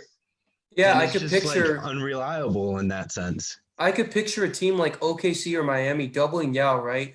And as soon as he misses the ball, they catch that rebound, launch it in to about 3/4 of the court. You have LeBron or Wade leaking out, or even Chalmers, and it's an open layup, dude. Like they would not be able to keep up. Or even Norris Cole. Any other thoughts out there, guys? How about Shree? I agree with Steven. I would say that, they did no better, no worse. 2 championships on the same years, 2009 and 2010. All right, I don't see them beating the Celtics, and I don't see them championship. beating so. Yeah. All right, so it seems like most people think 2 championships or less. Let's move on to some NFL talk, guys. As you know, the Texans recently traded DeAndre Hopkins for David Johnson and a second-round pick. They now used a second-round pick to get Brandon Cooks. I'm going to give my take first because, it's going to be really fast. I just think that the initial move of trading Hopkins was so bad that this was the best move possible to counter that move and to react to that and respond to it. So they did very good in terms of this was the best they could have done after the Hopkins move. I had to disagree with that. I was agreeing with you when we were doing our podcast, but the more I looked into it, he's had 5 concussions in 6 years. This past year, didn't even have 500 yards receiving and only 2 touchdowns. Is this the best you could get? Really? I don't know. For a second-round pick, I mean, you have to look at it in with tandem. Bill O'Brien, yes. That's you have the to best look at it get. in tandem with the DeAndre Hopkins deal. DeAndre Hopkins wanted a pay raise. Okay, you should have given it to him, first of all, but you didn't want to. So how did you respond to that? You traded him for a second, and then you used that second or a second to go out and get Cooks, a one-dimensional speedy receiver that can't do half the things Hopkins can do, and he's getting paid he has a cap hit of $20 million. So why not just pay 12, 13, and 14? So why not just pay Hopkins slightly more than that cap hit on a per year basis and then just not have this whole situation?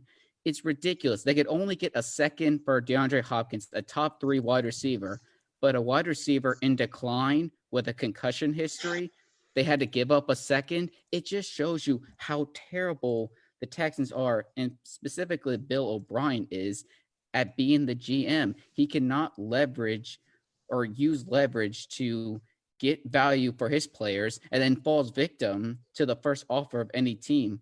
He'll get fired halfway into the season. He has to get fired at least as the GM. As a coach, he's done fairly well.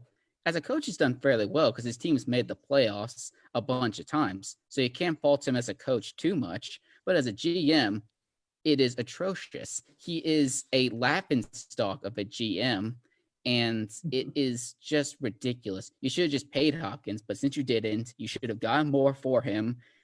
And then your response to upgrade your wide receiver core, because it was decimated because of the trade, was to get a speedy receiver who can't do half the things that Hopkins can and has a injury history with a higher cap hit than what Hopkins, or a similar cap hit to what to what DeAndre Hopkins wanted as a raise. So I don't get this. I truly don't understand this. This has baffled me. I could be a better GM than Bill O'Brien, and I don't say that about any other GM in the NFL, but I could be a better GM than Bill O'Brien.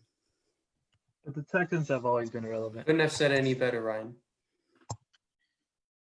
So initially, I was the one who defended Bill O'Brien for the trade for his Hopkins. That's trade right.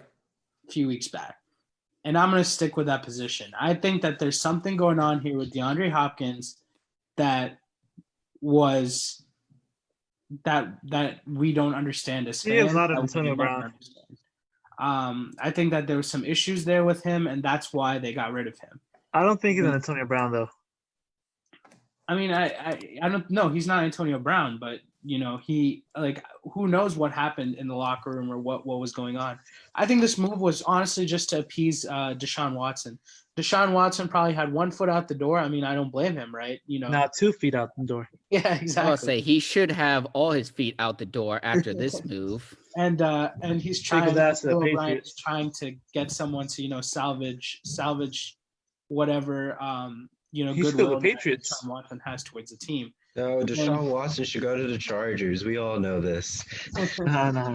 The Patriots. But I will one stat that I thought was interesting was that Brandon Cooks is the only player to have been traded 3 times by the age of 27 that's had a season with 1,400 receiving yards. Only player in NFL history that's happened to. Now, why is he getting traded again and again? Why did the Saints let him go? Why did the Patriots let him go? Why did the Rams let him go? He's put up good numbers. He's had injuries, that's true, but he's put up good numbers. Is there something that's going on with Brandon Cooks that we don't see as fans? I think the Saints just have a budget of offense. Yeah. Yeah. I mean, I agree with that, but I think that there's also more to this than, they let him go for a 2nd-round pick. Okay, I guess. But, the Saints let him go. And at that point, I was like, wow, why would you let him go to the Patriots? And then the Patriots let him go, even though he produced pretty well on the Patriots.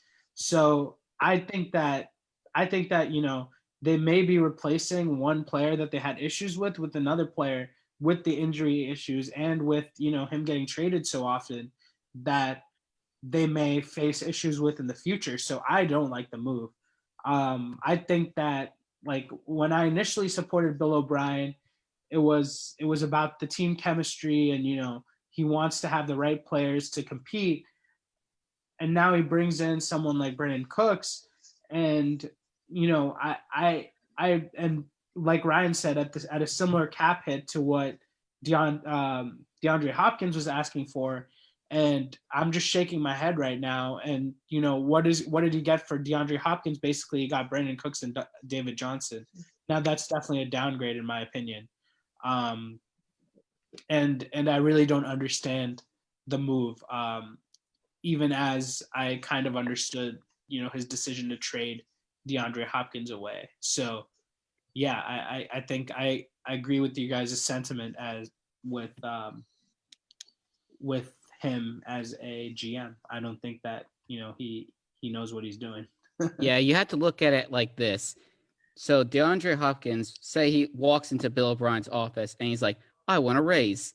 And Bill O'Brien's response to that was, okay, I'm going to trade you away for a second, bring on an old injury or not old, but an injury prone player for a $13 million cap hit, and then get another injury prone player with a large cap hit with the pick I got for Hopkins. So in response for a top 3 wide receiver who was still fairly young, wanting a raise, you went out and got $33 million plus in cap hit for 2 injury prone players. And to your point, Cooks could be causing problems in the locker room. Something has to be going on for him to get traded literally every other year, and in some cases every year.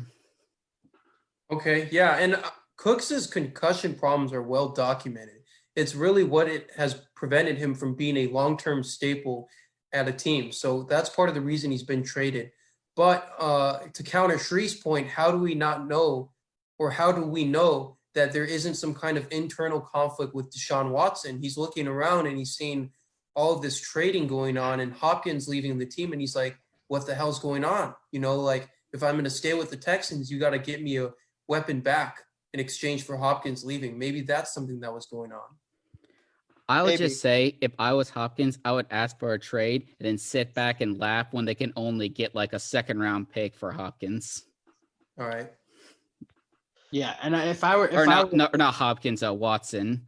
if I were Deshaun Watson, if I were Bill O'Brien and Deshaun Watson comes in and says, I need some weapons, I would go and try the draft. I feel like drafting Jerry Jeudy. But what if Deshaun Watson says, I want weapons and I want to win now? What if Watson drafting says, trade me? Or drafting a Jerry Jeudy, I feel like would be better than a 27-year-old concussion-prone, high cap option in Brandon Cooks. Okay. That sounds great. Trevor, any thoughts? I'm just looking at the Texans' playoff history. It's not good. They always lose. Matt Schaub. They're great in the wild card weekend. Their history's 4-2, which is good for a team in the playoffs. 67%. Yeah, but when you get to the division round, they're like 0-4. It's bad. But then again, you're looking at playoff caliber teams that end up going to win the Super Bowl, and some of the teams that they end up facing, like in 2011, they faced the Baltimore Ravens, then 2012, the Patriots, and then the next division round in 2016, the Patriots. Most of those times, the teams that play the Texans end up going on to the Super Bowl. So it's like they don't have the hump to get into the AFC Championship game, and they're always stuck in that divisional round against a team that somehow makes the Super Bowl. And that just shows a lot that your organization can't build up enough to get over that hump into an AFC title game. Even the Chargers got to an AFC title game, even though that they lost to the Patriots. That was the roadblock. Like if they would have beat the Patriots, I think they would have gone on to a Super Bowl and end up winning something. But they just couldn't get past Tom Brady, Foxborough, and Bill Belichick on the road. They just couldn't do it. All right. Fair points. So with that being said, guys, I just want to ask you guys right here, how good do you think Brandon Cooks and David Johnson could be for the Texans? Because we've seen both of these players be top fantasy and top NFL players before. It's not like they've never been top options before. So how good, what's the ceiling for them on the Texans? I'll let Isaiah I'll let Isaiah complete his point before we get into that. You guys talked so much about the Houston Texans, and I totally agree with your points. Bill O'Brien, as you guys know, and I've said this so many times on quarantine chats, that I think that Bill O'Brien needs to be taken to a hospital right now and be drug tested immediately. Because, I just think the guy smokes weed in his office like every. And you can go to hospital with him. Maybe you can get a signature, for all the outlandish takes you throw in. Hey, Bill O'Brien, you're welcome to come on quarantine chats anytime, by the way. And explain yourself, yeah. Yes. Yeah, the popular podcast phrase is come on the podcast and defend yourself. There you go. But so I'm not here to talk about the Texans. I'm here to talk about the Los Angeles Sheep. The Houston Texans, yes, they might be the dumbest organization in football, but I'm really dumbfounded as to what the LA Rams, or the Sheep, like I like to call them, are doing. You just went to the Super Bowl like 2 years ago with Jared Goff, Todd Gurley, and those guys. And now you're just losing all these weapons. Todd Gurley, Roger Saffold, your best offensive lineman, Clay Matthews. Gurley's not a weapon anymore, man. Marcus Peters. Now Brandon Cooks. Like, what are you doing, Rams? Like, do you really expect Marcus Peters is not that good. He's low-key trash. Do you really expect Jared Goff to win you games with his arm? Because as much as I love Jared Goff's not the guy, man. I don't think he can win you games Kirk Cousins, with his arm. I think that the Rams. I think the Rams, what you have to do is you have to have you have to rely on the running back on the running game like the 49ers. So I don't think Jared Goff can win you games with your arms. And do the Rams really think that McVay is this big genius that he can pluck some people out of high school and insert them in and turn them into great wide receivers? I just don't understand any of the trades that the Rams have been doing. And yeah, they don't even have a second round pick this year. I mean, a first round pick this year. Plus, they only have what, $8 million in cap space. Yeah, to respond to that, Isaiah, like I'm gonna piggyback off something I heard on Colin Cowherd's show a few years back. And if you look at the NFL, there's like a new trend that teams are trying to go by, which is basically spend all the money that we have, drop everything that we have in order to get the most talented stacked roster possible. The first team that did that was the Eagles, the 2018 season when they beat the Patriots. They went out and balled out in free agency, got all these players, and were able to build a roster that went to the Super Bowl and beat the Patriots. The second time this happened, the Rams, they were able to go out and get all those players that you mentioned in free agency, give up draft picks, give up cap space, and say, let's compete now. But what happens to those teams, unlike teams like the Patriots and other, like maybe like the Chiefs that we're seeing now, is that those teams are not built to compete in the long run. They're built to go all out for a season or two, try and win, and then they're all going to fall apart and disintegrate in front of our eyes. Like the Vikings. With the Rams. So I think that's exactly what I expected to see with the Rams, is that they're not going to be able to keep all these star players, and they're not going to be able to compete at that level that they were 2 years ago for an extended period of time, because the only reason they were competing at that level was because they were the biggest spenders in the NFL. Exactly. And you only listed the teams that had success with that strategy. The Eagles tried the strategy before, back in the Sean McCoy, Deshaun Jackson years, when the Michael Eagles Vick. built up, Michael Vick, that quote unquote super team for the Eagles. They were built up to be a dream team type scenario, and yet they went like 8-8. This strategy doesn't even work some of the times. Too much egos. And then it just results in a couple years to have to rebuild. So this strategy is kind of a hit or miss. And the Rams were so close, but ultimately turned out to be a miss, but just by a narrow margin. Yeah, I got a bold take. I think the Rams championship window is over, and I really think that McVay is going to be fired in 2 years. Okay. All right. Well, I want to go back to the point of how good do you guys think Cooks and Johnson can be for the Texans? Because we've talked about all their negatives, yet they have been top players and top fantasy options in the past before. So I say this comes down to like the over under and how many games the two play between them. Like if they play, like there's a scenario where they play less than 20 games between the two of them, and that would result in just an overall failure of this experiment. I personally believe that Cooks will only play like 12 games and David Johnson only like 8. So just not enough games to really make a huge impact.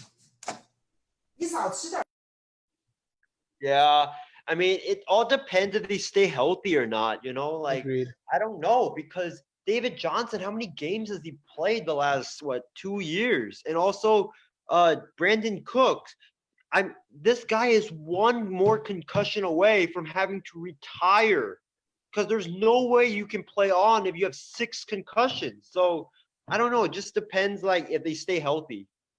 Oh yeah, there was rumors going around that that one of the reasons that Rams traded him away was because they were concerned he retired during the span of his contract. So that could be a reason he got traded this time around. Yeah, like, I don't know. How about you, Trevor? I'm basically thinking that since you're so prone to injury, it's like a wasted pick, in my opinion. And though that you have the Texans, like I could get like a young wide receiver in the draft and slowly start to rebuild. You basically in the second round for sure. What? in the second round for sure is what he said. Yeah. This draft is stocked, man. It's like, I don't know what the Texans salary cap space is like, so I don't know if trading away all your good players in that sense is the answer for it. But I just think going to this draft, just pick up new people, start fresh, and build a young team, because all the teams in the playoffs right now are young, and that's the only way to compete right now. They didn't trade for David Johnson though to be the lead back though, did they? He's gonna be a 50-50, no? I don't know off the top of my head. Because there's another running back they have. I know that. Like You have Duke Johnson, they've been through a Carlos lot of Hyde. running backs though. Like the running backs had a lot of injuries throughout like the early 2010s and Because beyond. they have Duke Johnson also, so they'll be like 50-50 running back committee. Yeah. All right. Well, anyone got any final conclusions? Best case I scenario, don't have any replace- final conclusions, but I got some final words before we end this episode. Yeah, Shree, go ahead first. Best case scenario, David Johnson and Brandon Cooks together replace all the offensive performance that they lost from DeAndre Hopkins. However, that Okay. was best case. All right, That is Isaiah. very, very unlikely, but yes. Yeah. Wait, so before we end this episode, I just want to take a quick moment to do this tribute real quick. You guys don't know this, but I did today's episode with a very heavy heart. You know, I just found out that my friend and my classmate from elementary school passed away from lupus the other day. She was only 21 years old, and her name was Brooke. And Brooke, I know you're watching from heaven, and I just want to tell you, you were always so nice and so kind to me back then. Thank you for being the best classmate that I could ever have. And, you know, it was great that I could reconnect with you after a 4-year hiatus, and rest in peace. You won't be forgotten. Beautiful, beautiful. And all condolences go out to Brookie and her family. Thanks for your kindness to Isaiah, one of my best friends and co-hosts. And thank you guys so much for tuning in. Thanks, guys, for coming on the call and joining in the podcast. Yeah, make sure you guys tune in to our live draft show in 2 April weeks. 23rd. Yeah, April 23rd. We're going to have the crew back with you guys. We're going to have some really great guests. You won't want to miss it. And who knows, maybe I'm sorry, Ryan, but who knows, maybe your Browns will mess it up and we'll have something big to talk about and some big reactions. We'll finally see Oh. the Raiders draft a receiver and not a quarterback. That'll be that. No, Uh, I have quarterback. And the Browns, I have faith in Andrew Berry to at least not mess up draft picks. Will the head coach and personnel work out? We'll see. All right, guys. Try to trade their first round pick away. I can see it now. We'll have a Daniel Jones move. I can guarantee y'all. All right, guys. Well, thank you so much for joining the call. Draft show is going to be very exciting, but that's going to do it for us. We're going to leave you guys with some "See You Again." May you rest in peace, Brooke and Kobe Bryant. Thank you, And guys. check out our YouTube channel. Yes, check out our YouTube channel. Good night. Yeah, good night. Again, when I see you again. Damn, who knew? All the planes we flew, good things we've been through. That I'll be standing right here talking to you about another path. I know we love to hit the road and laugh, but something told me that it wouldn't last. Had to switch up, look at things different, see the bigger picture. Those were the days, hard work forever pays. Now I see you in a better place.